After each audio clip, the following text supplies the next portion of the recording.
Sure.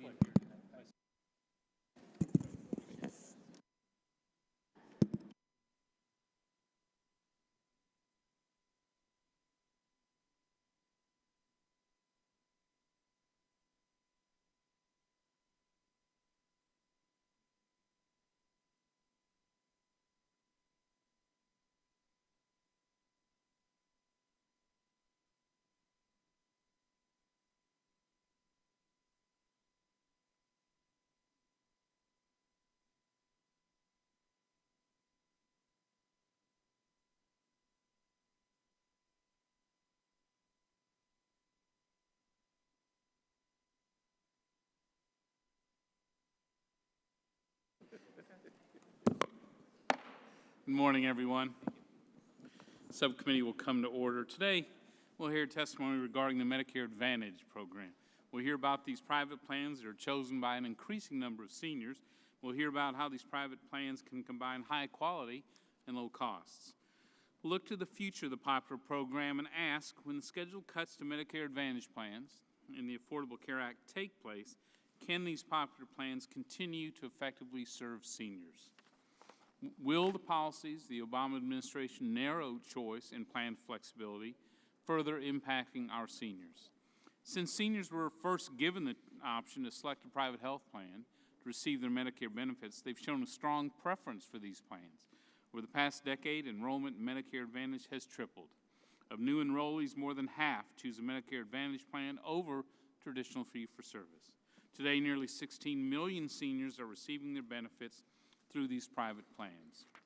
Medicare Advantage plans are particularly popular with low-income and minority seniors, since these insurance plans are able to provide caps on out-of-pocket costs, coordination of care for seniors, and more predictable costs.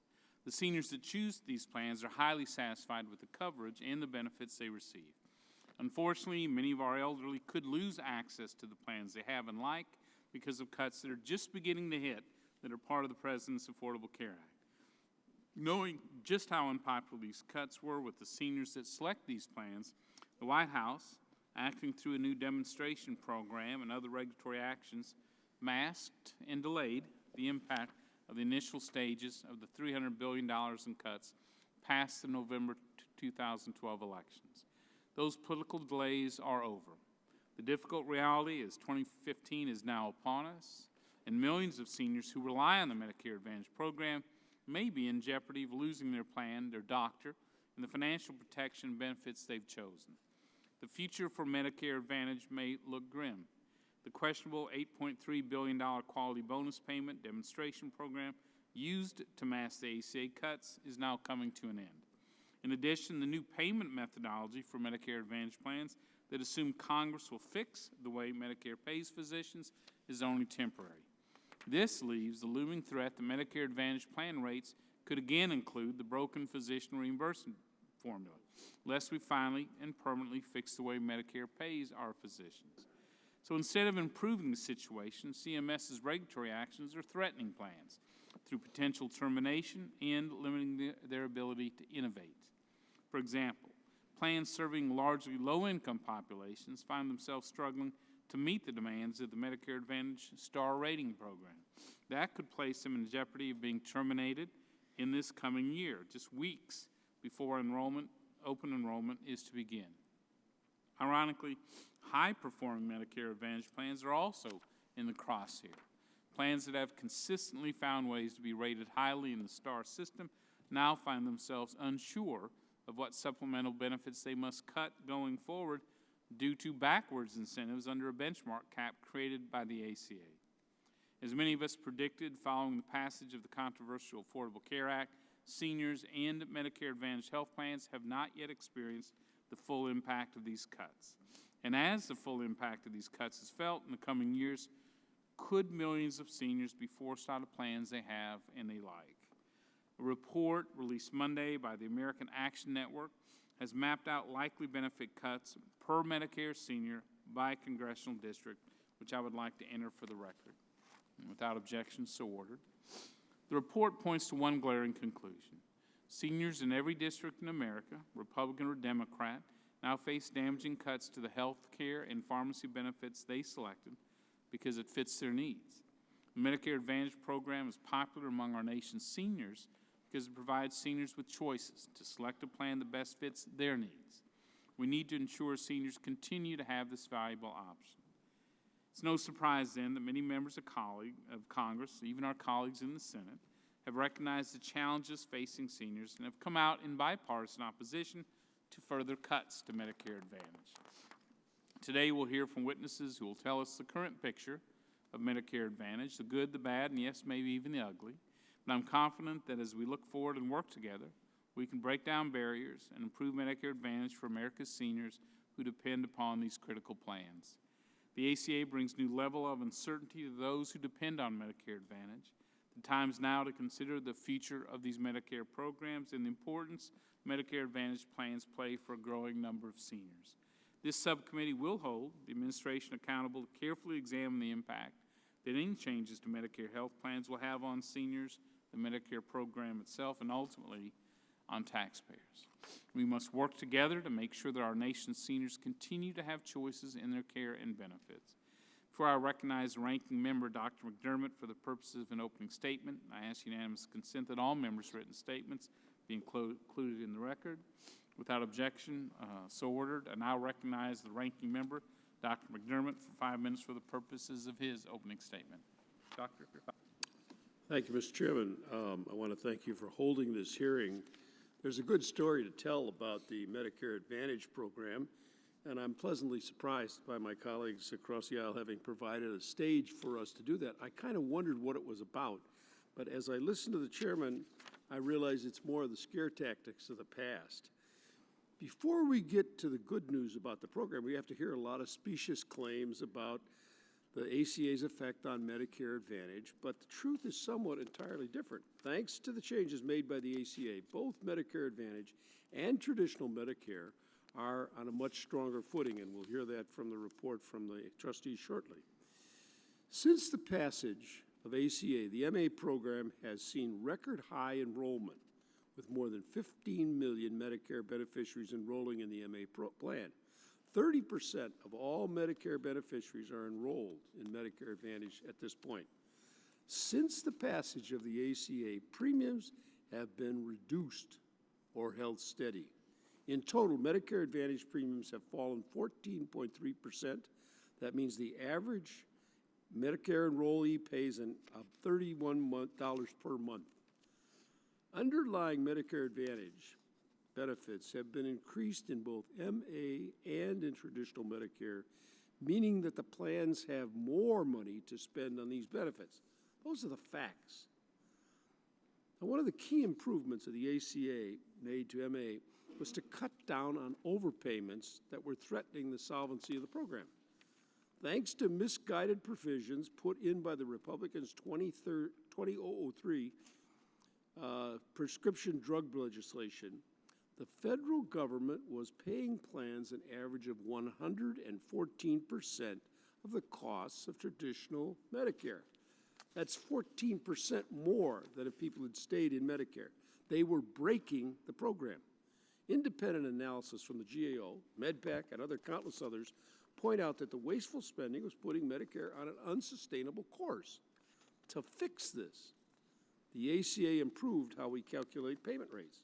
These reforms have brought payments to more in line with the costs of traditional Medicare while emphasizing efficiency and quality. Even though we've reduced Medicare Advantage overpayments, insurance companies are doing just fine.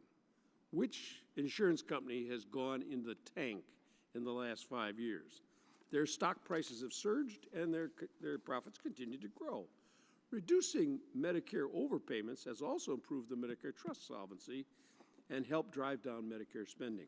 It is a fact that overall per capita growth in Medicare spending is at record lows, thanks to ACA. The savings, most of which were recommended from nonpartisan experts, including MedPAC and others, come from changes to payments for plans and providers. And despite their rhetoric, my colleagues on the other side must have thought they were well justified too. In fact, every Republican on this dais has voted multiple times in favor of these very same cuts as part of the Ryan budget. Reagan, Ryan, it's all the same. They're Irish. At other times, my Republican colleagues have been known to claim these savings have come at the expense of beneficiaries. That is false. We have increased benefits both in Medicare Advantage and traditional Medicare by expanding preventive care, eliminating cost sharing for preventive care, and improving coverage for prescription drugs. My colleagues across the aisle also talk about declining choice and access in Medicare Advantage plans. But the reality is that beneficiaries have more access to Medicare Advantage plans. More than 99% of eligible beneficiaries have access to an MA plan, and the average beneficiary has the option to choose between 18 plans. That's not a loss of choice. Given these facts, it doesn't sound to me that the program's having any real difficulty, so I'm very interested to hear the witnesses. And thank you, Mr. Chairman. Thank you. Today we're joined by 4 witnesses: Chris Wing, Chief Executive Officer at SCAN Health Plan; Dr. Jeff Burnich, the Senior Vice President and Executive Officer at Sutter Medical Network, testifying on behalf of CAPG; Robert Book, Senior Research Director at the Health Systems Innovation Network and Healthcare and Economic Expert at the American Action Forum; and Joe Baker, President of the Medicare Rights Center. Mr. Wing, you are now recognized for 5 minutes, and welcome. Thank you, Mr. Chairman. My name is Chris Wing, and I am the CEO of SCAN Health Plan. SCAN was founded in 1977 in Long Beach, California by senior citizen advocates. Their mission back there was very elegant: help seniors stay healthy and independent. I'm happy to say that 37 years later, we have the exact same mission statement. With our focus on our mission statement and the unique and disparate needs of seniors, they're not a homogeneous group, we have now emerged as one of the fastest growing MA plans in the nation, and we're the 4th largest not-for-profit MAPD plan in the nation. SCAN and our provider partners now care for 170,000 seniors, 120,000 just 3 years ago. We care for the healthy, the poor, the chronically ill, the disabled, and those in their last days of life. We provide unique products, medical care, and services tailored to meet the very unique and disparate needs of today's seniors. In fact, 30,000 of our members have chosen to participate with us through special need plans. We have C-SNPs, or chronic special need plans, that cover members with diabetes, heart disease, and end-stage renal disease. We have an institutional I-SNP special need plan for members who are nursing home certifiable. And we also have D-SNPs that offer integration and care for members who are both eligible for Medicare and dually eligible. These are some of the most frail and underserved members in our nation. We think the diversity of these plan offerings is a major reason why Medicare Advantage has become such a great public policy. So whether you're healthy and yearn for a discounted gym membership, or you require an integrated care team to help you deal with a chronic, complex illness, Medicare Advantage has a plan for you. As Congressman McDermott mentioned, now 30% of seniors across the country are now enrolled in Medicare Advantage. In my home state, that's 38%. And actually, based on an article from Health Affairs, now half of every Medicare beneficiary becoming eligible for the program is now selecting Medicare Advantage. Perhaps the growth of Medicare Advantage is due to affordability. For our members in 2014, 90% of them pay no monthly premium. Perhaps it's because of low-cost use for going to primary care physicians. 80% of our current members have absolutely no copay for seeing a primary care physician. This is extremely important for seniors who have frail health or are on a fixed income. We don't want to create any economic barriers to see their primary care physician. Perhaps the growth of MA is due to quality. Virtually all the quality measurements now point to Medicare Advantage being better than traditional Medicare. Better on diabetes testing, better on breast cancer screening, better on antidepressant medication management, and better on reducing hospital readmit rates. No wonder people are voting with their feet and choosing MA. With that being said, there are significant clouds on the horizon. Over the past few years, the MA program has sustained a series of significant funding cuts. These include the $2.5 billion cut as part of the American Tax Relief Act, a 2% sequestration cut that went into effect last year, and the $200 billion worth of cuts coming from the Affordable Care Act.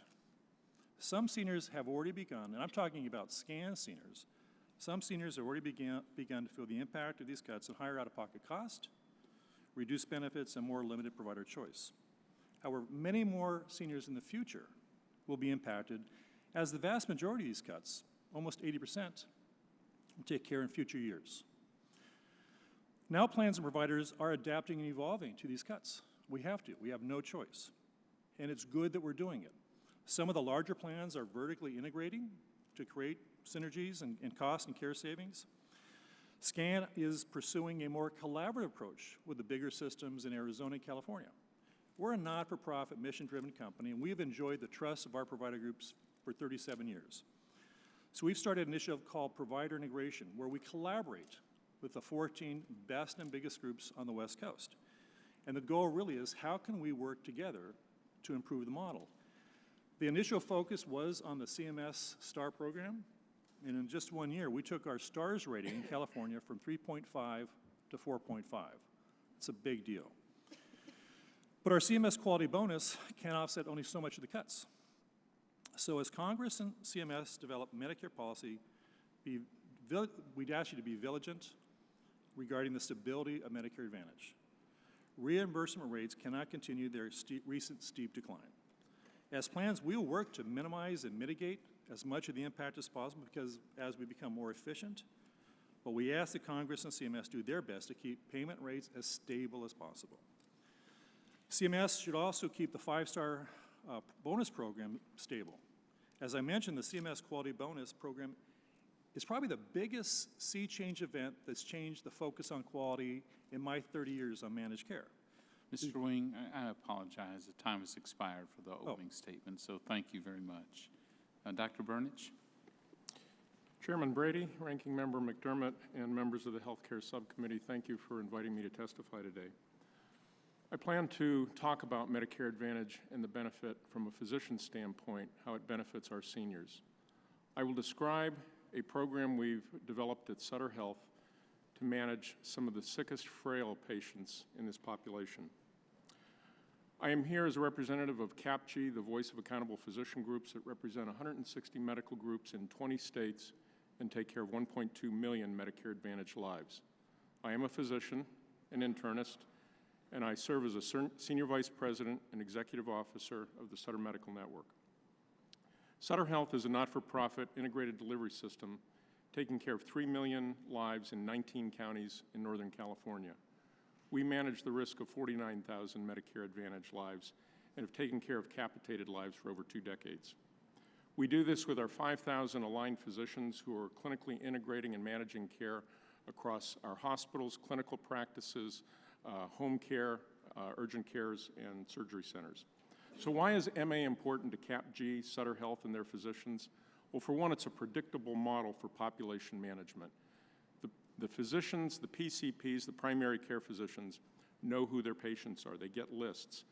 We make sure that those patients get in to see their physicians on an annual basis for an annual wellness exam, an annual wellness visit. It's a benefit of the MA program. This helps us understand the risk of those patients, review their medications, their conditions, and do better preventive planning. Secondly, it's a predictable budget for managing a population. You get a per member, per month payment so that you can budget each year to take care of these patients and budget for programs and the expenses that you incur for those. We have data to understand the utilization of the patterns of these patients so we can better manage the risk and the referrals. MA incentivizes caregivers to coordinate care, reduce costs, and reinvest those savings in the care model, like Sutter Health's Advanced Illness Management Program, otherwise called AIM. Fee-for-service does not do this. So what is AIM and how does it align and support Medicare Advantage beneficiaries? Well, actually, MA is the foundation of our AIM program. In Sacramento, we have a large population of capitated lives, and it allowed us years ago to put care managers both in the hospital and the practice to better coordinate the handoffs from discharge of patient and admission from office. So who are these patients? They're very sick and they're very frail. You may actually know some of them or have members in your family. They average 17 days a year in the hospital, 12 days in the intensive care unit. They take 18 to 30 prescriptions and 54 trips to 9 different physicians. These are really sick patients, hence the name AIM. We target the patients with care management model that manages the patients with a multidisciplinary team. We use common training and real-time data. And we enroll these patients in several settings, notably in the physician's offices of our network, 40%, both in the hospital and home care. We go to the home and we set goals with these patients. What is it that they want to accomplish? It can be as simple as a grandmother wanting to see her granddaughter graduate high school, and she's very ill, and we need to manage her symptoms.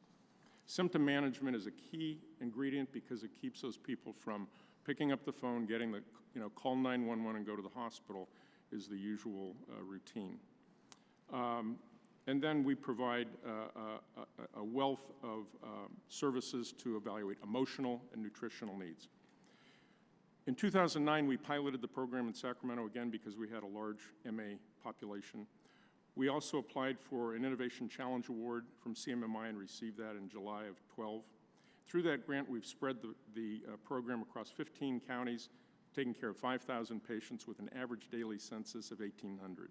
We have met the patient's needs by maintaining them in their home environment where they want to choose to be treated. We've decreased unwanted, avoidable hospital, emergency room, ICU stays, and the costs associated with them.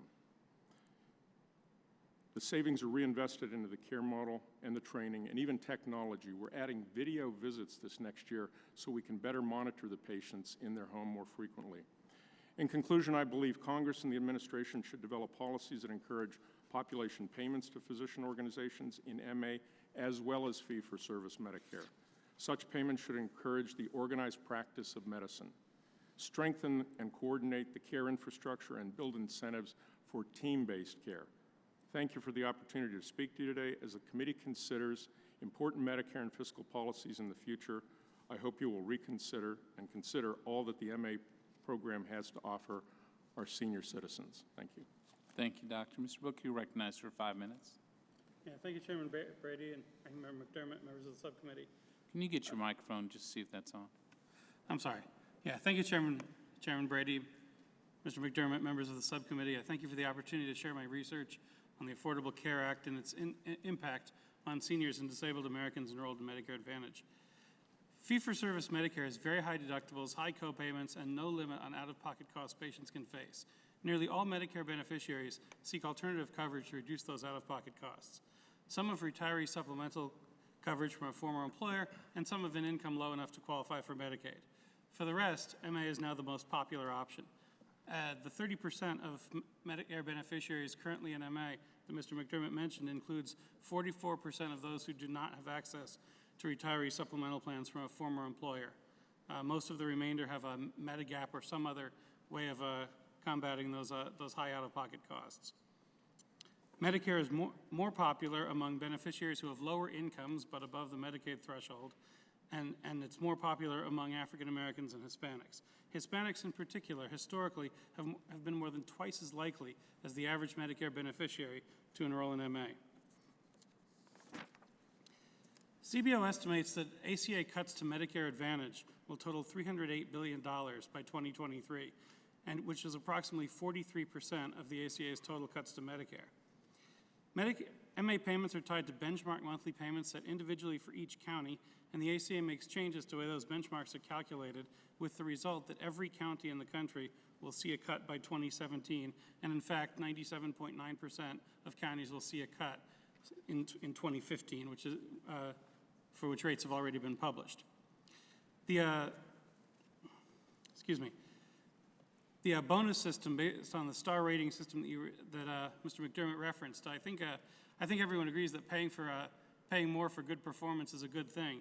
However, the star rating system does not necessarily accomplish that because CMS chooses the rating criteria after the period of performance.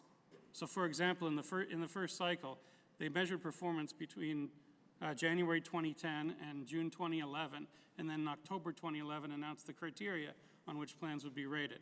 So since the rules aren't determined until after the game is played, it's difficult for MA plans to tailor their performance to the criteria that CMS will reward. That system could, on the other hand, be used as a reward to reward favored plan sponsors by choosing criteria that give high ratings to those who are favored. Favored plans could then use the money to increase their profits and or increasing market share by offering benefits that other plans cannot afford to offer. So instead of allowing plans to compete on a level playing field, the rating system could be used to herd patients into favored plans by manipulating their ability to offer benefits. This is the reverse of the original goal of Medicare Advantage, which was to increase patient choice. So Mr. McDermott mentioned that the dire predictions that many of us made for Medicare Advantage have not yet come to pass.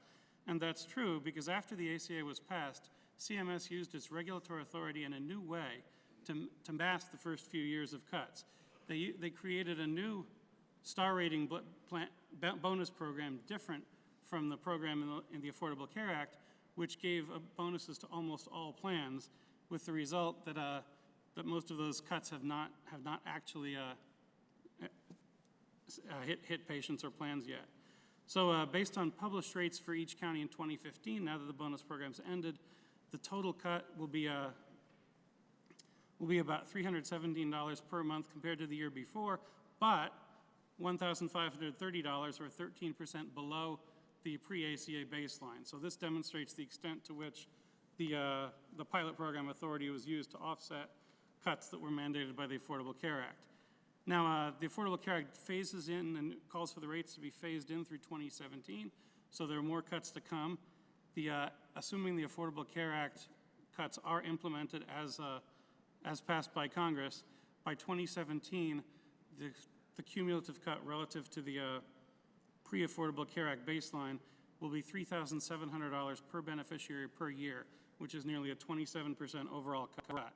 It's going to be extremely difficult, perhaps impossible, for plans to maintain their prior level of benefits in the face of those drastic cuts. Every beneficiary will see some combination of either higher copayments, higher deductibles, a higher monthly premium in excess of the Part B premium they already pay, or reduced benefits or plan services or smaller provider networks. Now, this impact is going to be different for each plan, as each plan deals with the cuts in its own way, but it will affect, one way or another, it will affect everybody. This will affect not only seniors' financial stability, but also their access to health care. Mr. Book, I'm sorry that your time has expired, so thank you very much. Mr. Baker, you're recognized. Thank you. Thank you, Chairman Brady, Ranking Member McDermott, and distinguished members of the Subcommittee on Health. Thank you for the opportunity to testify today on the future of Medicare Advantage. Each year, Medicare Rights Center counsels thousands of people with Medicare about topics ranging from enrolling in a plan to appealing a denied claim. For people with Medicare, we find there is no one-size-fits-all choice. Medicare Advantage plans are a good option for some, but for many, original Medicare remains a better choice for them. My testimony today makes two key points about the MA program that I hope will inform your debate. First, the MA program has been made more attractive to beneficiaries through benefits and protections contained in the Affordable Care Act. Second, the MA program continues to be stable and strong. There is rising enrollment and widespread plan availability, with decreases in average plan premiums and no significant changes in benefits and cost sharing. There are four significant ways in which the ACA has brought improvements to the MA program. First, the ACA is decreasing reimbursement overpayments to MA plans. According to MedPAC, on average, MA plans were paid 114% of costs under more than original Medicare, or about 1,000 more per enrollee. These overpayments drove up premiums for all Medicare beneficiaries, including those who remained in original Medicare. The Affordable Care Act brings down these overpayments to level the playing field between original Medicare and Medicare Advantage. Second, the ACA enhanced coverage and reduced costs for certain types of preventive care, which are now available to both people in Medicare Advantage and in original Medicare.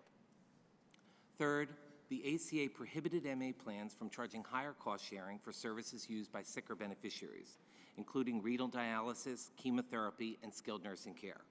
Once again, these reforms leveled the playing field between the MA program and original Medicare, but also among the MA plans themselves, lessening their ability to cherry pick, select healthier, not so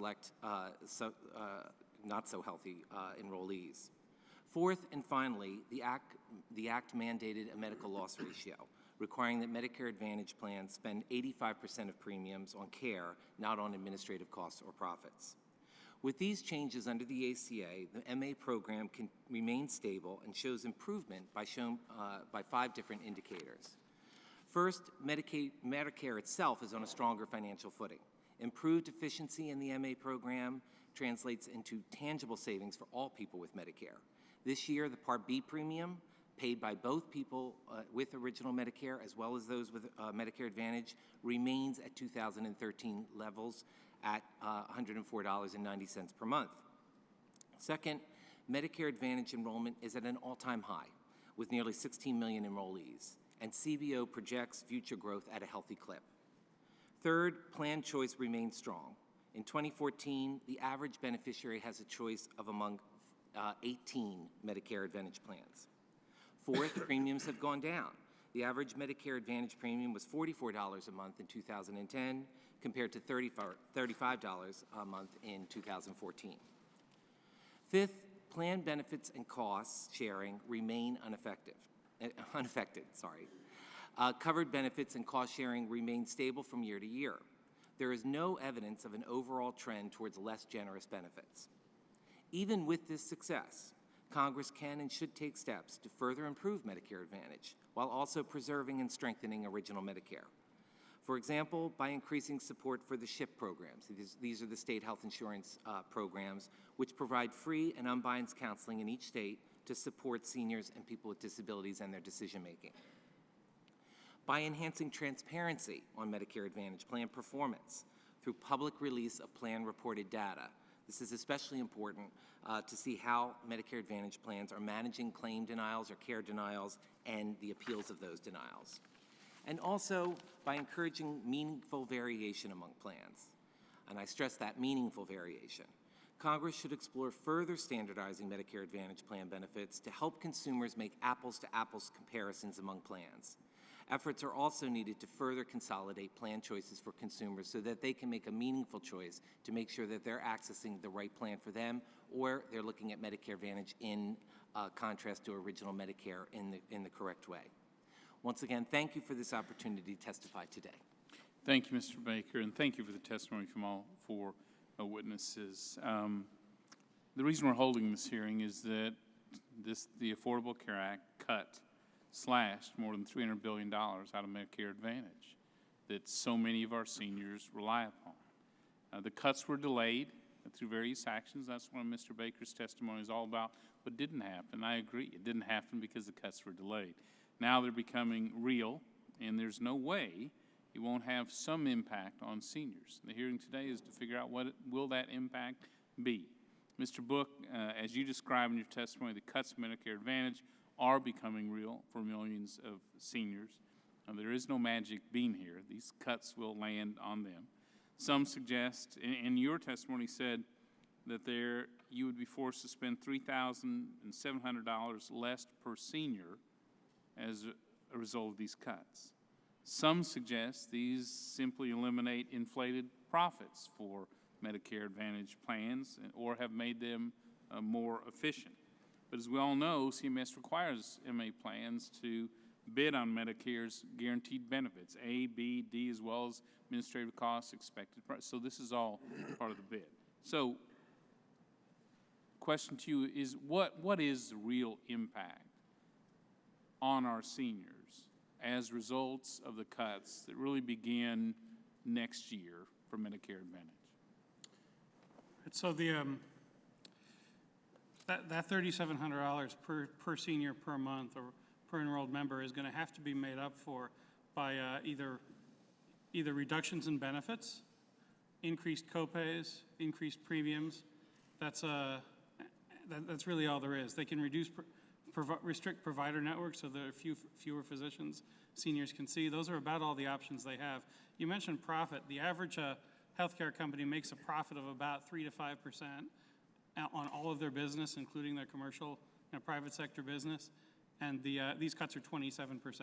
So there's no way they can make up these cuts just by reducing their profit. Even if they were willing to run profit down to zero, there's simply not enough room. They're going to have to make significant, very significant cuts in the benefits they provide to seniors, or increase their costs, increase their prices that seniors pay above what So most you have to people can reduce afford. the benefits. Right, Or you have to increase the cost to Right. seniors. There's Copay, no other room. Deductibles, yeah. that's correct. You don't have a magic bean that you'll be using.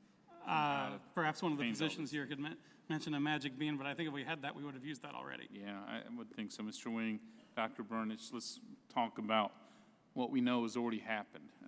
I was around the last time Congress went after Medicare private plans in the 1997 Balanced Budget Act. According to CBO estimates, the time that law took $97 billion out of the plans. This is 3 times greater than that. But I was there when almost 2.5 million seniors lost their plans, some of them in our communities. I remember taking the calls. I remember trying to figure out how we were going to get them in other plans. I remember how upset they were. They liked what they had. And there was an uproar. So much so, Congress intervened in 2003 and created new incentives to Medicare Advantage plans, resulting in the successful program we have today. Now, with the $300 billion in cuts, it feels like, as Yogi Berra said, deja vu all over again. Aren't we likely to see similar levels of upset seniors once they start to feel the pain of these cuts? Mr. Wing, Dr. Burnich? I think the answer is yes. I can't speak for the industry, but we submitted our bid for 2015 in the first week of June, and there will be withdrawals from markets. There will be withdrawals of products from certain markets. Withdrawals from markets means there We will leave. be fewer Medicare Advantage plans offered to fewer seniors. I can't speak for the total industry, but I know there's one geography where SCAN will be leaving in 2015 entirely. There's probably 4 or 5 counties where we're withdrawing some of our special need products, and in virtually all of our markets, we will be increasing what we ask seniors to pay, especially on the Part D, the RX benefits. Sure. There will also be a slight trimming of the networks, both in Arizona and California. They'll be able to see fewer doctors, fewer hospitals, less choice. Yes. And that impact would not be occurring without these Affordable Care Act cuts? You know, we're a not-for-profit, but we need to have a margin. And right now in 2014, we have a negative margin, so we love caring for seniors. Negative margin means your profits are so large you're actually losing money? We're losing money. Yeah. Dr. Burns? So, Bubba, 1997, I lived through it. I practiced it in Ohio. It was not pleasant. It was painful for those that we cared for. It left a bad taste in the physician's mouth. I think you have to have choice. Narrow networks takes away choice, but it also takes away quality physicians. And I'm here as a physician. I'm not here as a health plan, and I think it's important to offer choice and a broader network so there's a broad palette of services. The programs like AIM would never get off the ground. And when you look at the expenditures in Medicare, 28% of all CMS dollars are spent in the last year of life, and half of that's in the last month. So the plan that targets the most sick and chronically ill seniors would not have gotten off the ground? No. And it won't be sustainable either. And then the last piece I'd say is physicians have to manage overhead.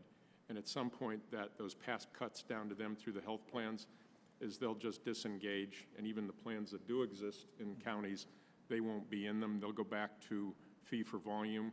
And if you recall, after BBA 97, if you looked at the rate of increase of expenditures, they plateaued a little bit after 97, and then they went up much faster than they did in the previous 10 years. I think the same thing could occur if you do that now. You think the impact on seniors will be the same or greater than the cuts in the balanced budget agreement? Don't know, but I know that physicians will figure out how to cover their overhead by doing more things. Doing more things, seeking revenue other sources? They'll do more testing. They'll do more invasive procedures. They'll do what they did after 1997. Yeah. Kind of finished with this. I'd hate to say that, but I think No, I know. Look, no magic bean here.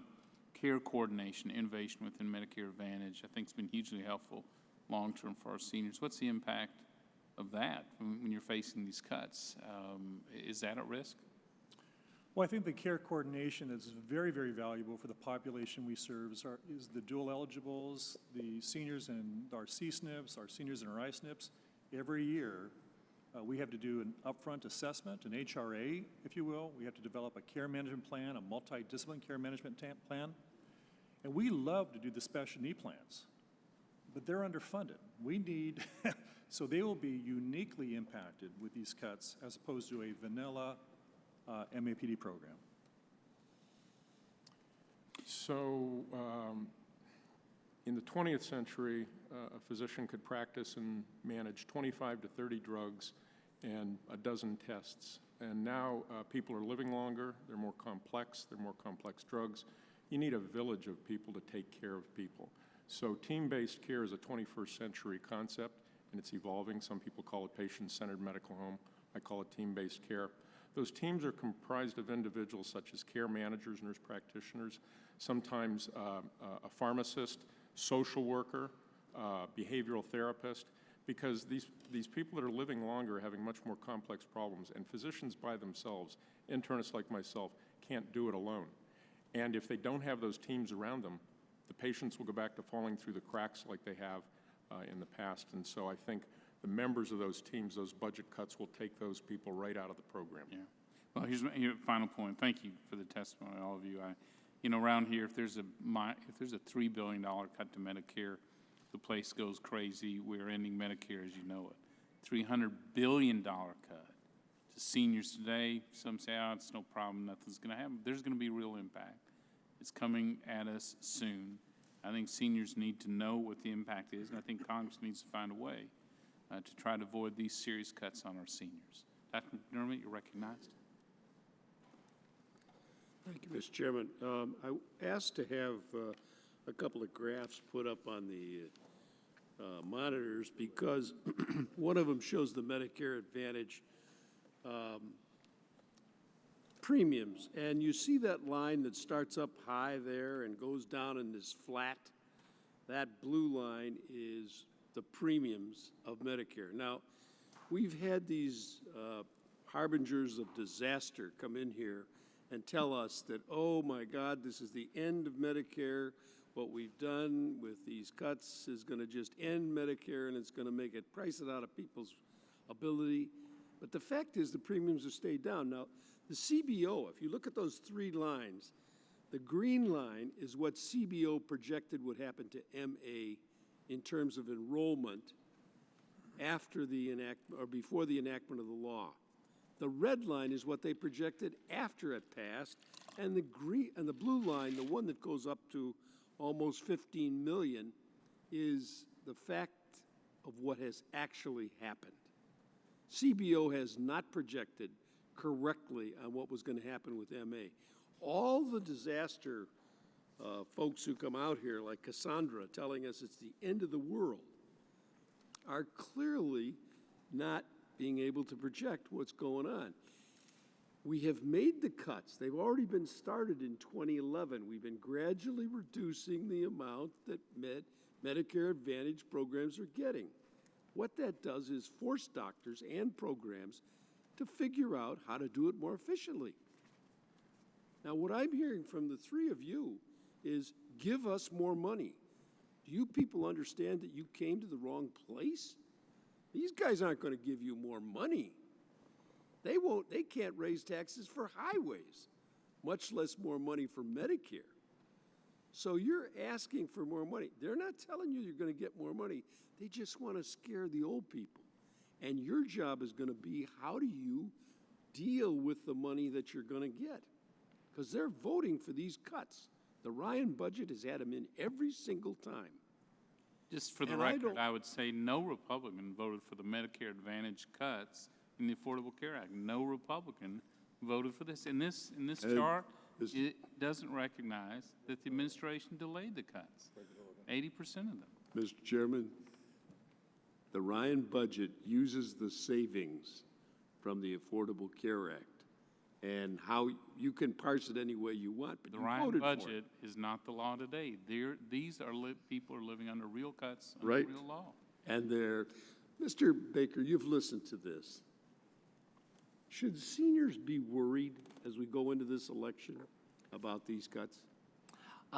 Given the experience that we've had thus far, I don't think so. In our discussions with plan executives, both in New York State but in other areas of the country, we've heard that certainly plans are concerned, but they are also very concerned with keeping market share in their MA products, which they think are profitable and which they think are, very valuable to their product lines, particularly in an environment now under the Affordable Care Act where they could potentially cover someone, cradle to grave, as it were. Are they putting in bids?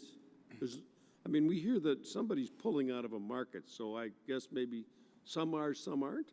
Yes, I think that the experience, once again, every particular plan is making a decision about whether or not to increase market share in particular markets, pull in or go in or pull out.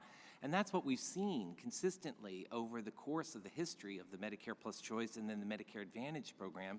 These are private entities that make business decisions based upon reimbursement and a number of other factors about whether to enter a particular market or leave a particular market. And certainly BBA, other reimbursement changes can affect that behavior, but there's a whole host of other issues that can be specific to particular plans that have nothing to do with reimbursement around. Let me ask you one quick decision. question. Are those plans open so that you can see what they're offering seniors in their Medicare Advantage? Open how? I'm sorry.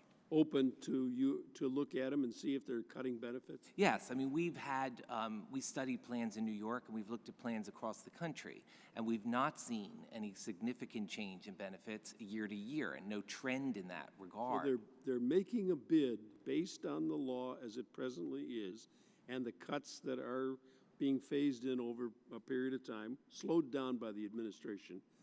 They're making bids on that basis and they say they can make it. Many of the plans that I talk to say they can make it. Many, and I think in the testimony of some of the witnesses today, there are a variety of strategies like looking for those 4- and 5-star ratings, which still bring significant bonuses to weather this, and also other efficiencies to bring to bear. Thank you. Thank you. Just for the record, Mr. Baker, the trends haven't changed because the cuts haven't occurred. This hearing's about the future and the impact of our seniors. Mr. Johnson is recognized. Thank you, Mr. Chairman. Mr. Wing, Dr. Burnich, and Mr. Book, my district back home includes Collin County, Texas. That's Dallas and Plano.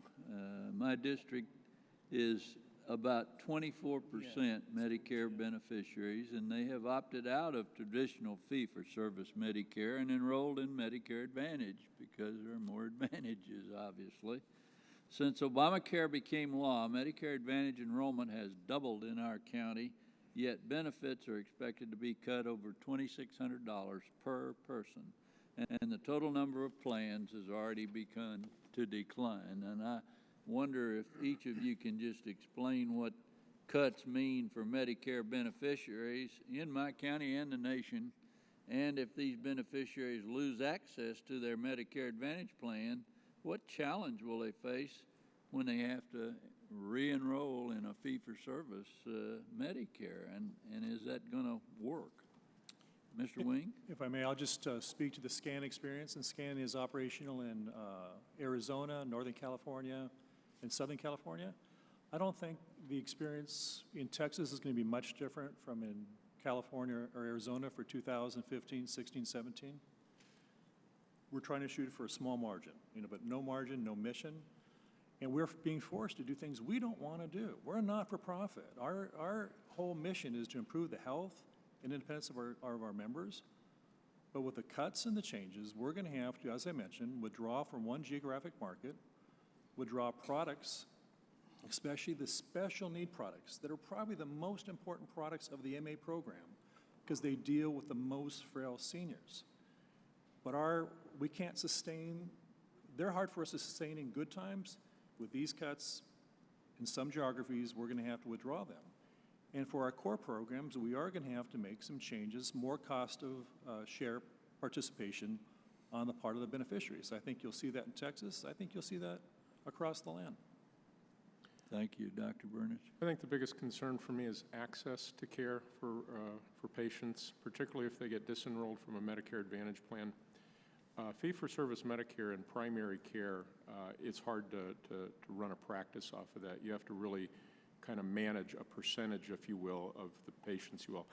Those patients, if they get disenrolled from an MA plan, might have trouble getting into a PCP.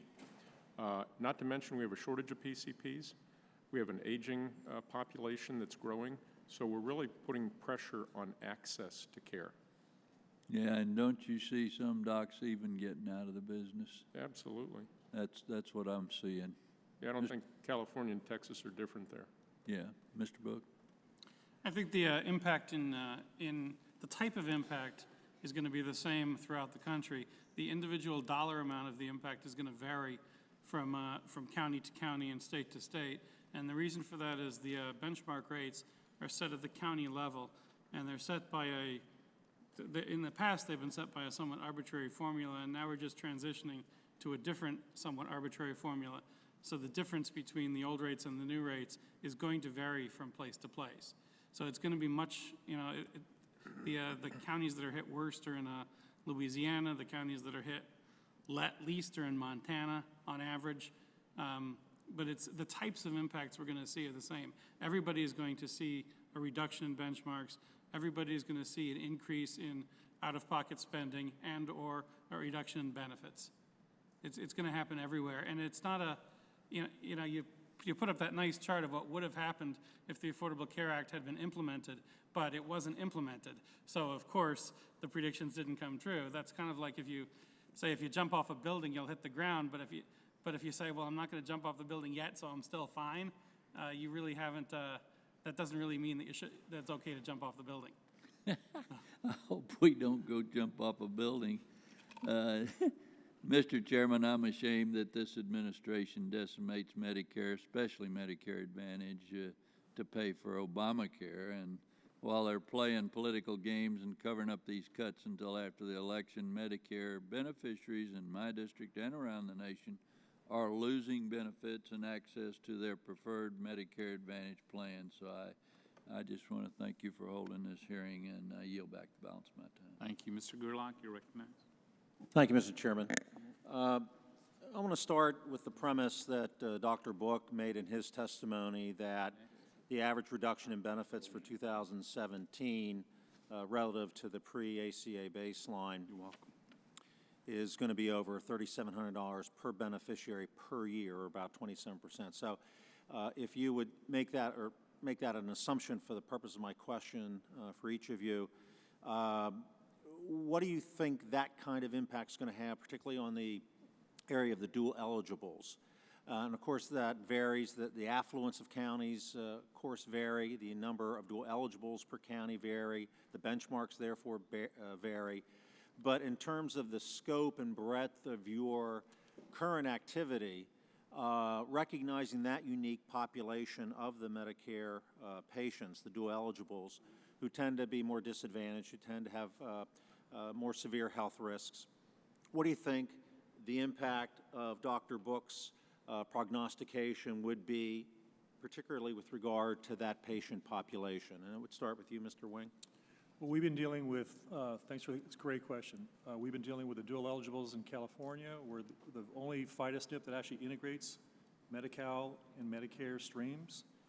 A 27% over the next 3 years. Just take what I said about what we're doing for 15 and magnify it by 3 or 4. Oh. You know, these frails, they need a lot more, they're the frailest of the frail. And to reduce the network, and especially when all the pilots are counting on passive enrollment, but if they lose the continuity of care with their trusted physician, they're going to bounce back into Medicare fee-for-service, and that's going to really cost the system, because it's not just going to be the Medicare dollars are at risk. Without a good care management program, they could very well end up in custodial and long-term care. And when members typically go into custodial care, typically they don't come out. And that's not as far as the dignity, the cost of the system. So much narrower networks, which has a corresponding impact as far as the passive enrollment will go way down. They'll opt back into Medicare fee-for-service. And without the care management the doctor just talked about, they'll probably end up in institutions and then long-term care. And you talk about a short-sighted strategy. We need more care management for the more frail populations, whether they're dually eligible, ESRD, chronically ill. We need more care management to keep them out of the ERs, to keep them out of the acute settings, and most importantly for the duals, to keep them out of custodial care. Okay. Doctor? Yeah, the primary care physician for most dual eligibles in this country is the emergency room. And then they clog up the emergency room for people who really need the care. And it's not that they don't need the care, but they can be managed in a lower cost setting. In those 1,800 patients that are in AIM a day right now, 11% of them are dual eligible. And I can tell you in a poor county like Sonoma, where in Santa Rosa, the residents came to me and said, this is the greatest program because now we don't have to manage these people in the hospital, and they're in the hospital for a long time, they take up a lot of resources, and then they get lost to follow-up because they have no care coordination. So that's a concern I have. Dr. Book? Right, I would agree with that, and I'd also add that dual eligibles get assistance from Medicaid in paying their fee-for-service copays and and if they enroll in Medicare Advantage, their Medicare Advantage premiums and copays. The Medicare Advantage, so in addition to getting access to coordinated care through Medicare Advantage, they also end up saving the state's money because the amount Medicare has to pay to put someone into a Medicare Advantage program is a lot less than the copays they would pay if that same person were in fee-for-service. So if we reduce the Medicare Advantage benchmarks and plans end up exiting markets, and there are fewer MA plans and they take fewer patients, we're going to have dual eligibles who are transitioning out of Medicare Advantage, losing their coordinated care, losing the doctors and hospitals that know them and that they know, and in addition, costing the Medicaid program more money. So we cut the program, we don't actually save the money, we just put it somewhere else. Mr. Baker?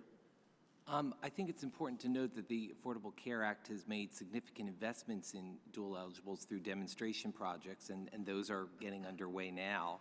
I think certainly we all agree that there needs to be better care coordination for this population, which is very vulnerable, and that needs to occur across the board, both in MA but also in the fee-for-service program through either these demonstration projects or through things like accountable care organizations or other efforts that the ACA has put forward, so that really they're available to all people with Medicare, not just people in Medicare Advantage.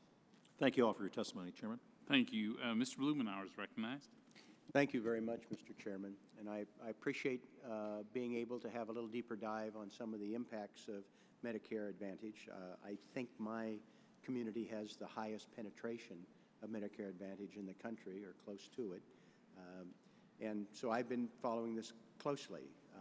Part of the issue is that there's an opportunity to coax more value. There are some extraordinarily high-cost areas around the country. We kind of think we're a little discriminated against in our community. We have pretty high-value outputs, low costs, and we see these things scattered around the country. So I think there is nationally an opportunity to extract more value.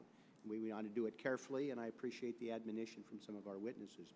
One of the areas, however, in terms of coaxing more value out of managed care, I think is an opportunity to deal with value-based insurance design. Rather than quack on, my friend and colleague, Congresswoman Black, I'm looking forward to working with her, co-sponsoring legislation. But since she is the lead co-sponsor, I would like to yield, if I could, for her, because she's a little further down the line and may need more time, if you would care to comment or ask questions. Well, thank you, Mr. Blumenauer, and I am so delighted that we're working together on this concept, because this is one that I believe down the road is going to show us real benefit. And having been a nurse for 40 years, I know specifically in nursing, if we can get someone, particularly those that have chronic conditions like diabetes and cardiovascular disease, if we can get them to stay on their regimen, that they're going to be a lot more healthy, they're going to save costs in the long run, and quality of care for them is certainly going to be better. And so this bill that we have together, and we've just filed it, it's H.R. 5183, would incentivize the insurance companies, that would set up a demonstration project, to incentivize the insurance companies to use those kind of mechanisms that would give incentives to the patients for them to make sure that they're using what we know will make them healthy. For instance, if you're diabetic, that there would either be low copays or no copays on things such as insulin. that maybe there would be no cost to go and see your primary care doctor for things like foot mapping and so on that we know are already proven to keep people healthy. And so I'm delighted that we're able to have this bill together, and I hope that it will pass so we can get this demonstration project, show that it does work, and then roll it out all across this country. So, Mr. Blumenauer, I'll yield back to you so that you can ask whatever question of the folks that are here. I think it's important for us to be able to push. One of the things that I like about the Affordable Care Act is that there were a number of pilot projects, there are tests, because we're going to be in the middle of healthcare reform for the next decade. But I think this is an opportunity to provide the right sort of incentives for patients, doing it on a couple of pilot project basis, a couple of plans, to be able to see what works and what doesn't. I know there are some people that have some concerns. They want to make sure that it is done appropriately, and I think we can do that. So I'm looking forward to the rollout of the bill. I hope that this might be on the list that I've talked to the chairman about, that I think there are a variety of areas that we ought to be able to agree that has nothing to do with Obamacare, that these are things that we can move forward on. Mr. Gerlach has a proposal that I think has great merit. I've been working with Dr. Poe on the end-of-life care with some 50 bipartisan co-sponsors. I would hope, Mr. Chairman, that there would be an opportunity for us to have hearings on things that aren't necessarily we're going to be hearing about on the Sunday talk shows, but could make a difference. And I think this is an example, and I look forward to working with my colleague, and I hope we can bring it back before the committee for further discussion. Thank you. And thank you, Mr. Blumenauer. Dr. Price is recognized. Thank you, Mr. Chairman, and I want to thank you for holding this hearing and thank the witnesses. I think it's incredibly important that we focus on what's going to happen. We know what has happened to date, and many of us differ on what the effect of that has been regarding the Obamacare or ACA. I do want to touch on something that Dr. McDermott said, though, because it's important for the witnesses to know, it's important for the folks in this room to know, it's important for the people across this country to know that no Republican voted for these cuts to MA. Not one. Not one in the House, not one in the Senate. And my friend from Washington State talks about them being included in the budget. The budget is required. When we pass a budget, we're required to assume current law. That's where we start. And so what we do is take the money that has been stolen and raided from Medicare and put it back into Medicare. That's how we secure, save, and strengthen Medicare. So it's important that we set the record straight on that. Dr. Book, I want to touch on this star rating program and dive a little deeper on it. This is a program that, as I understand it, was put in place by CMS to allow beneficiaries to be able to tell different things about plans, compare the plans. And yet it is now morphed into a program where Medicare, where CMS uses it to provide payments. Right, that's correct. Does that make any sense at all? Well, not as the program is currently constituted, no. Well, originally, the idea was that CMS would help Medicare beneficiaries choose an MA plan by giving ratings based on their criteria. And if a beneficiary wanted to use those criteria to choose their plan, they could. And if they wanted to go and investigate on their own and call up a plan and see, what doctors do you cover and what services do you cover, they could ignore the star ratings if they wanted to and make their own decision. And that makes sense. I think that's fine. Makes some sense. But to take that, once you take that system and use it to make payments, you're adjusting the benefits that the plans can offer, and you're saying that to a senior whose criteria are different from that of the bureaucrats in CMS. Right. If you like a different plan, you're going to have to pay more or accept lower benefits if your criteria are different from the bureaucrats' criteria. So I don't think that. I think that undermines the goal of patient choice, which was one of the goals of having Medicare Advantage in the first place. Yeah, we would agree. This is another Washington knows best strategy. Yeah, exactly. We know what's best for you as a patient. And from what I understand, CMS instituted the star rating program on its own just as a way of helping seniors, and then later it was incorporated into the Affordable Care Act, assuming it would continue to exist, and saying, okay, now pay people that way. That's my understanding as well. Yes. Now, in your testimony, you talk about some perverse incentives, some disincentives in the star rating program for having docs care for the sickest patients out there, the ones with the highest comorbidities, the ones with the greatest health challenges. Can you expand on that? Right, so some of the criteria, give negative ratings to plans if certain things happen, and a plan could game the system by treating, healthier patients, a healthier mix of patients. And we really don't want that. Really, the people who need the treatment are the sickest patients.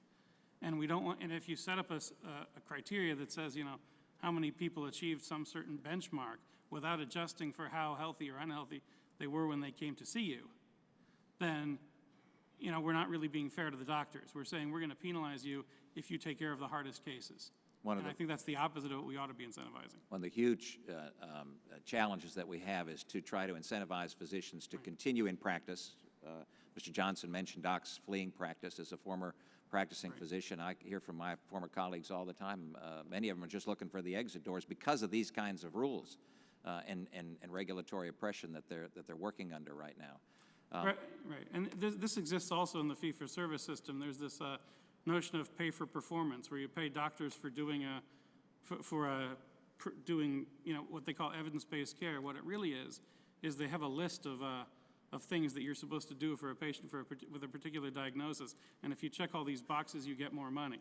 So, for example, you're supposed to tell everyone who had a heart attack to take aspirin. Well, that's great for most patients, but what if the guy's allergic to aspirin? Yeah. If you get patients with people allergic to aspirin, we're going to pay you less.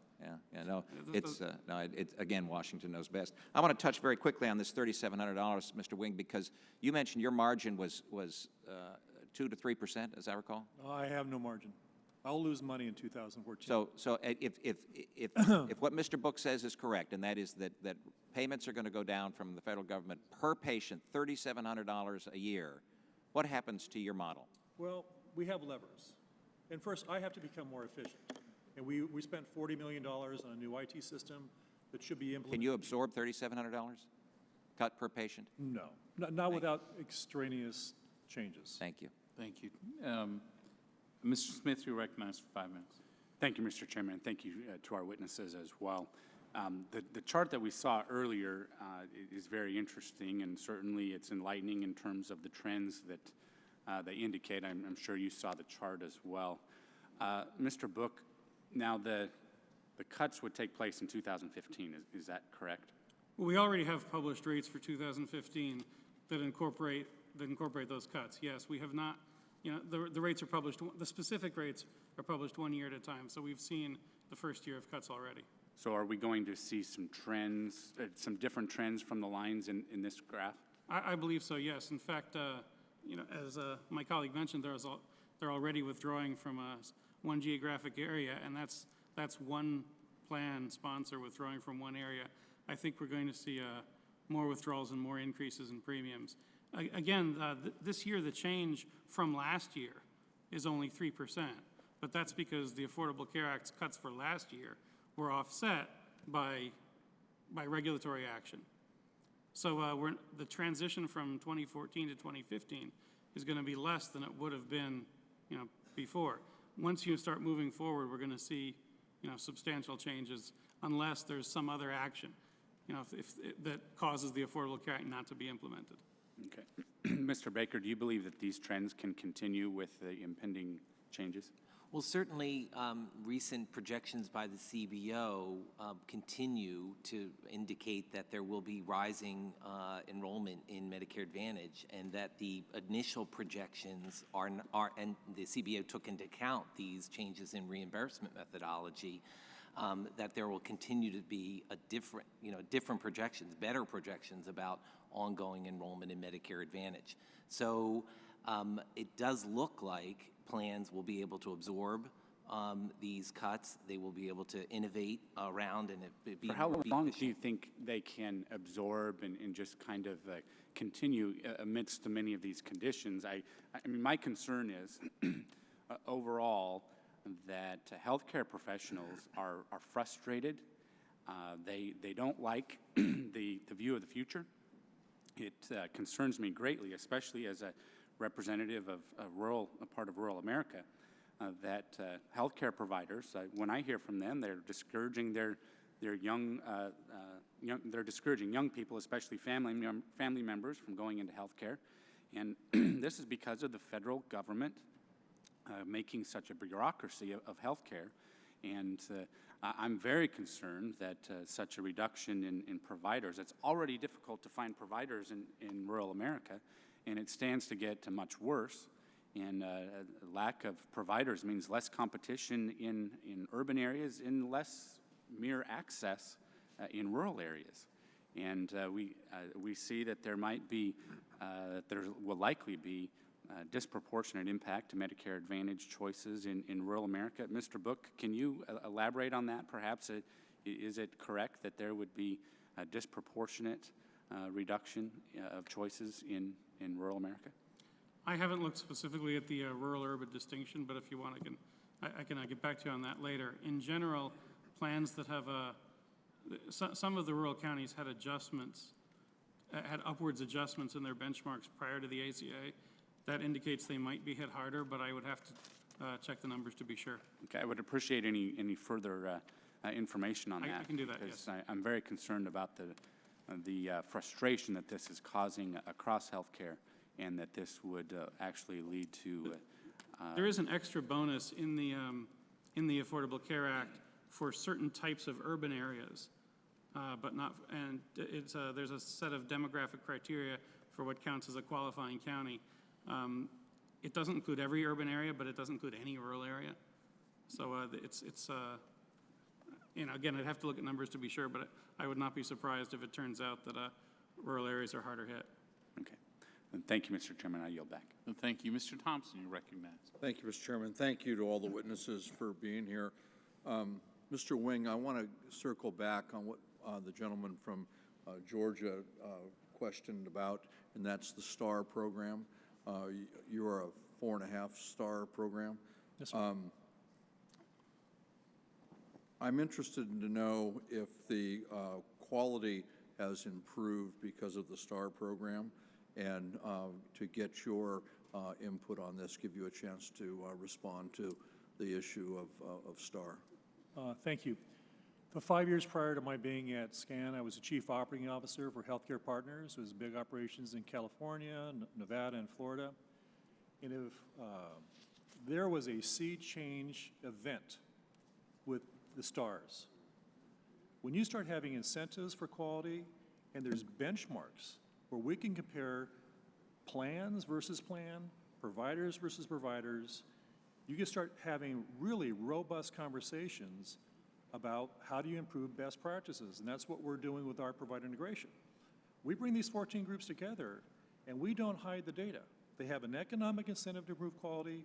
They know who's best at each one of those 50 metrics, and then we have the physicians from those 14 groups share how do they get this best practice. I think we may debate this, but for my 30 years of being in healthcare, we now have a standard, and it's caused a sea change event amongst the providers that I deal with in Arizona and California to really focus on quality. And I would say there's some debate as far as are the metrics all the right metrics, but it does deal with patient satisfaction. It does deal with medication adherence, which does reduce costs long term. It's not perfect, but I applaud the STARS program. Dr. Burnich, do you support the ACA's effort to create payment parity between the MA plans and fee-for-service? Based on the demographics of the current patients that are in MA, no, because they're a sicker population that choose MA, at least at this point. It's not apples and apples. The sicker patients pick MA, and you need more resources, which means you need more revenue to manage them. Mr. Baker, same question. I think, you know, the solution there is increasing and better risk adjustment for those folks rather than across-the-board subsidies or overpayments to Medicare Advantage plans. Once again, we look to the dual-eligible special, demonstration projects and others where, risk adjustment certainly is a challenge, but, we can't make the perfect the enemy of the good and need to keep on that continuum. I think also the same holds true with the special needs plans. Rather than across the board and saying to plans, here's a pot of money, allocate it as you will or cross-subsidize your product lines, but rather in those product lines, making sure that Medicare is paying the right reimbursement for the right patient, given their risk of incurring costs. And of course, those that are more vulnerable and sicker are going to have a higher risk score, and so should be, there should be higher reimbursement for those folks, and less reimbursement in turn for those that are healthier, or as was said earlier, going to the gym through the gym membership. And so, that balance is always difficult to strike. And many plans are striking it on their own, and I think they have a partner now in CMS in trying to strike it, although, there are going to be, bumps along the way. Mr. Baker, to continue, if you could list 3 or 4 top ways that we could improve the MA program, what would be on your list? Well, I think better risk adjustment would be one of those. Continuing to enhance the STAR rating program and making sure that it is reflective of what consumers need to know. I think continuing to simplify and standardize plan products. There's been a lot of talk about choice and the here, but we find that consumers are paralyzed even by, say, 10 or 15 plan choices. So, with the average consumer now having 18 plans, we just find that they're not, able to kind of make an intelligent choice because they're not having apples-to-apples comparisons. So further work there, simplification, and then finally some work on mid-year provider changes. There have been some mid-year provider changes that have really bumped people out of providers, and they're stuck in an MA plan where their provider no longer is contracting with. So that's another issue that we'd like to work on. Thank you. Thank you, Mr. Roscoe. Thank you, Mr. Chairman. One of the interesting things about sitting up here and watching you as you're watching us is watching your faces as each one is giving different testimony. And I think it would be a very interesting thing to do color commentary of congressional hearings. Because when Mr. Baker made the assertion that there's no evidence of trend toward less generous benefits, and then sort of following that on with the inquiry from Dr. Price about the ability to absorb $3,700 and so forth, I just was looking at Mr. Wing, who looked like, the expression that I saw, and these are my words and not your words, absorb what? Like how much more capacity can you absorb? So, Mr. Wing, my question is not to weigh in on my color commentary of congressional testimony, but that is to give some more insight. What I've heard today described are various levers, various tools that are pretty uniform across the witnesses. That is, here's how this works. You can do higher costs, you can reduce benefits, you can shrink choices. You said we can vertically integrate and drive savings and so forth. But you also said something that I found interesting, and I didn't quite pick it up. Did you say that people with special needs are going to be uniquely impacted? Was it special needs or another word? It's special needs, frail populations, seniors with multiple chronic conditions, the duals. When I take a look at our data, 14% of our members with 5 or more chronic conditions consume more than half of our inpatient confinements. And so accelerating the risk adjustment for the chronically ill, because MedPAC says the risk adjustment for chronically ill members is not where it needs to be. So economic incentives. We love taking care of the frail and the chronically ill, but the rest of the industry may not, and they have an economic incentive not to. And that's where we need to focus our efforts. The Medicare chart book says 62% of seniors with multiple chronic conditions burn 92% of the total Medicare spend. We have to be very careful about what we do, especially the impact to those seniors who've got 4, 5, or 6 or more chronic conditions. And of those, if I may, 50% or more of them have got heart disease, which is probably not a surprise. 50% of them more have diabetes, which is not a surprise. But 50% of them more are depressed. And they're probably depressed because they're so sick and they're not getting everything they need.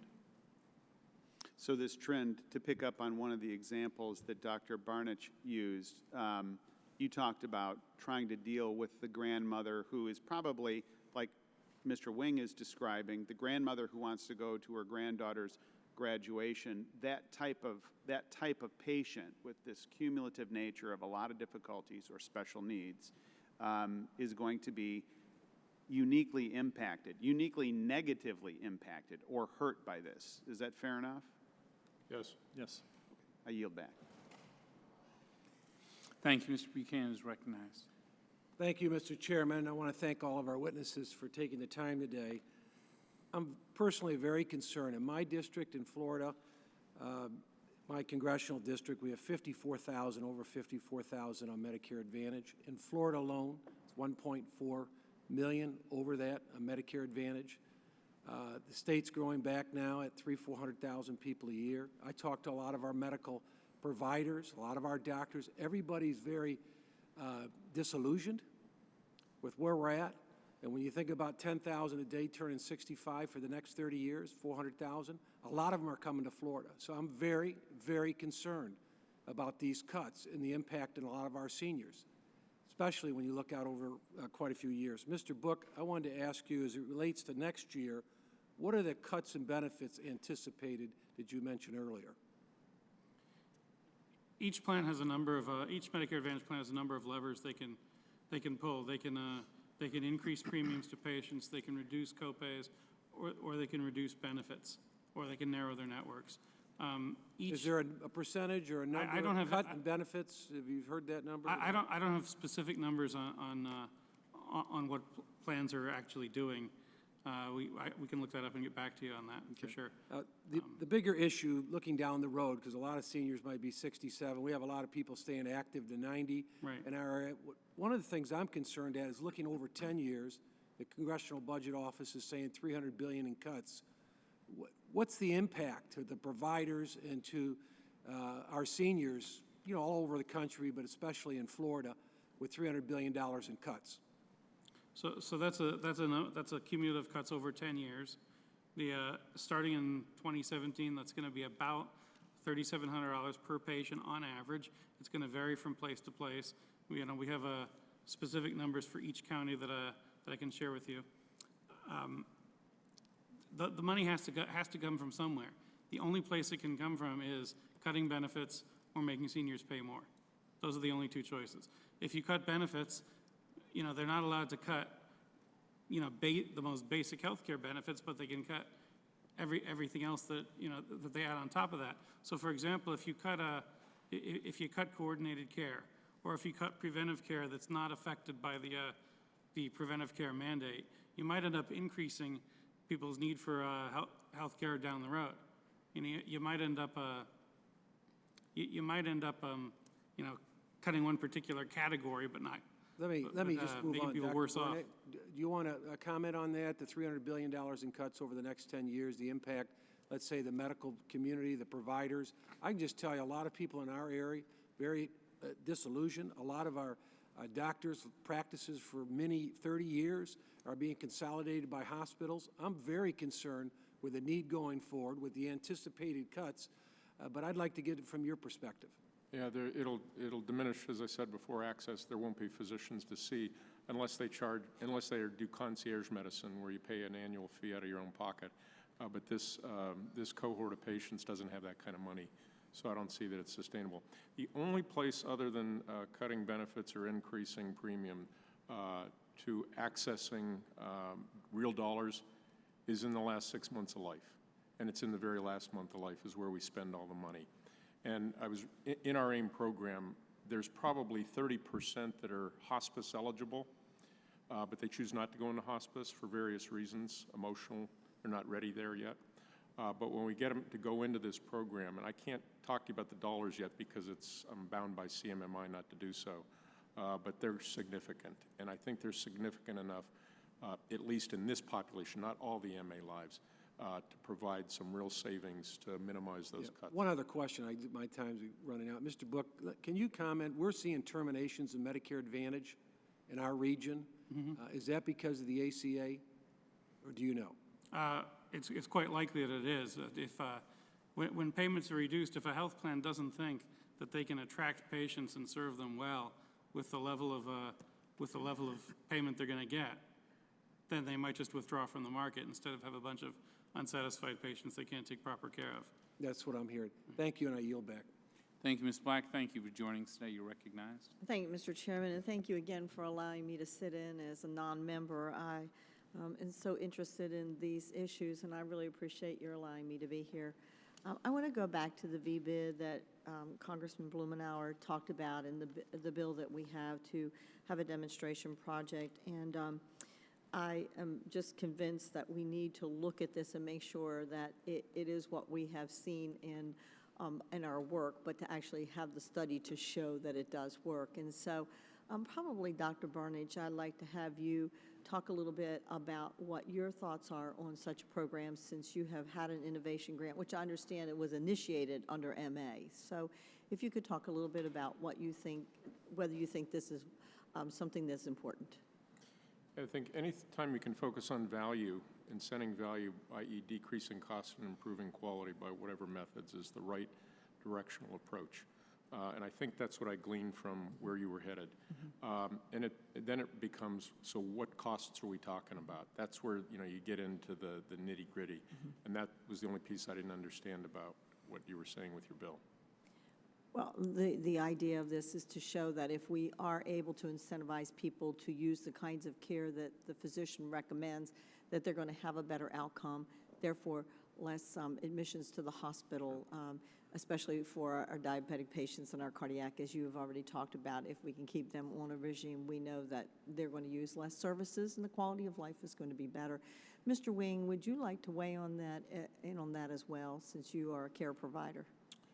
You know, I think anything we can do with the system, with the providers, and the members to be more compliant with proven prevention that's going to reduce system costs, reduce and improve quality, like medication adherence for hypertensives or diabetes, I applaud.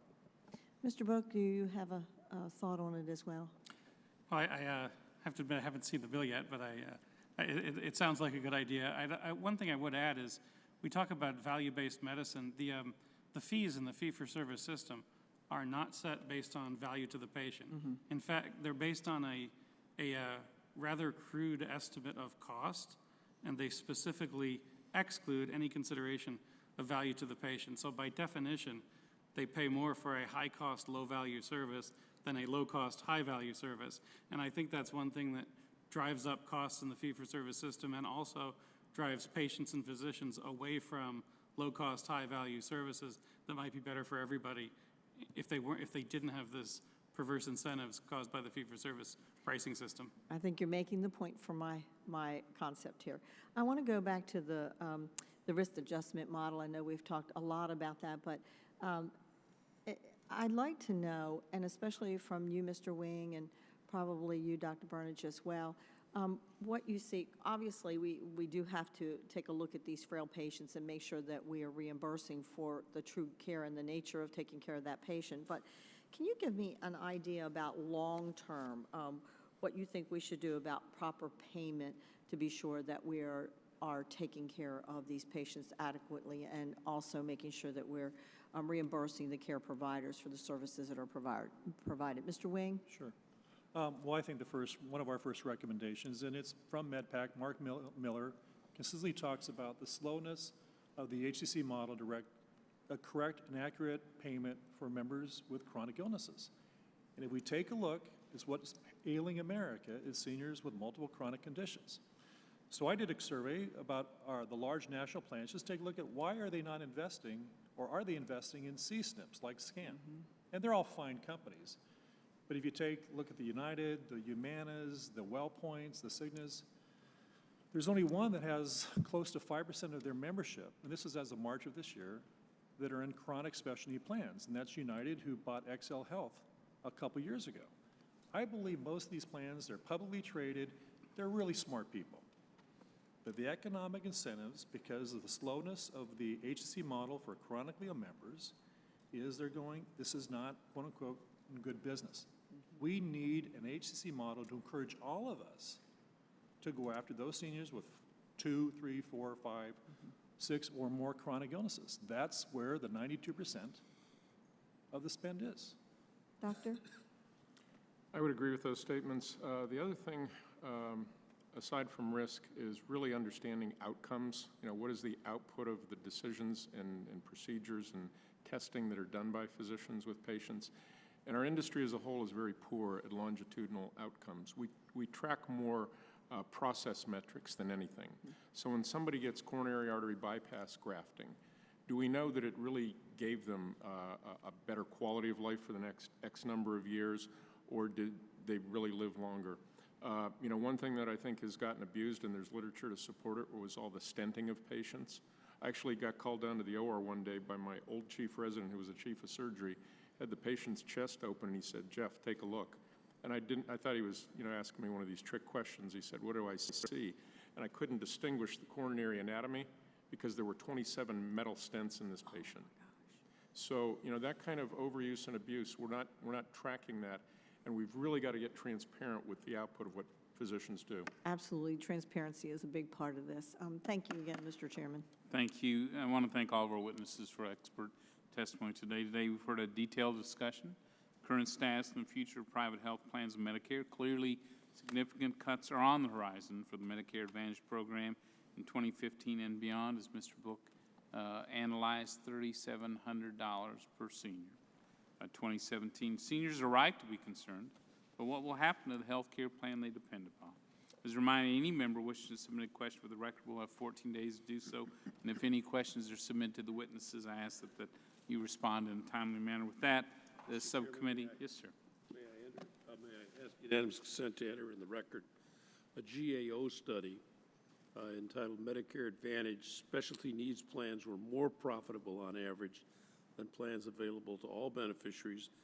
An article from the paper which says, despite cuts, Medicare Advantage enrollment, insurers stocks still surging, and 3 articles that say, Paul Ryan budget keeps Obama Medicare cuts, full stop, from the Washington Post. Thank you, Mr. Chairman. Since none of them relate to the issue, they will be inserted as submitted.